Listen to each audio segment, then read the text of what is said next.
কর্ণ অর্জুন ছবির পরিচালনা করতে গিয়ে কালো ঘাম ছুটেছিল রাকেশ রোশনের।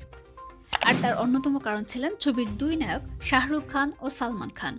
সম্প্রতি মুক্তি পেয়েছে তথ্যচিত্র সিরিজ দ্য রোশনস। সেখানে শাহরুখ ও সালমানের সঙ্গে কাজ করার অভিজ্ঞতা ভাগ করে নিয়েছেন রাকেশ রোশন।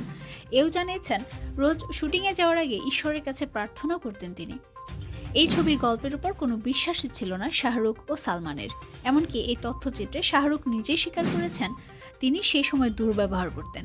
সেই জন্য নাকি রাকেশ রোশনের স্ত্রীর কাছে বকুনিও খেয়েছিলেন বাদশাহ ও ভাইজান। রাকেশ ভয়ে ভয়ে থাকতেন পাছে তিনি মাথা গরম করে ফেলেন। পরিচালক বলেন, সব ছবিতে আমি নিশ্চিতে কাজ করেছি, শুধু কর্ণ অর্জুন ছবিতে প্রথম থেকেই সমস্যা লেগে থাকতো।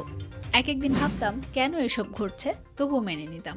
প্রতিদিন সকালে প্রার্থনা করতাম আমি যেন মেজাজ না হারিয়ে ফেলি। এই ছেলে দুটো অপরিণত, ওরা যেমন আচরণ করছে করুক, আমার মাথা যেন গরম না হয়, আমার কাজটা যেন সম্পূর্ণ হয়। নির্দিষ্ট দিনের মধ্যে সেই ছবির কাজ শেষ করেছিলাম।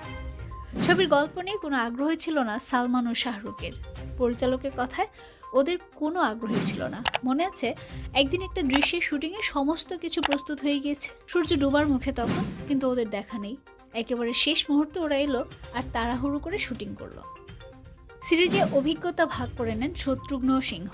তিনি বলেন, ওরা সত্যি খুব যন্ত্রণা দিয়েছিল রাকেশকে, কোনো সহযোগিতা করেনি। এমন পরিস্থিতি দেখে রাকেশের স্ত্রী খুব বকাঝকা করেছিলেন দুই খানকে। শাহরুখের কথায়, সলমান আর আমার মধ্যে আমার আচরণ তুলনামূলক ভালো ছিল, অন্তত সামনে আমি ভালো ব্যবহার করতাম। আমরা দুই বাচ্চা মিলে পিতৃসময়ক ব্যক্তিকে খুব জ্বালিয়েছিলাম।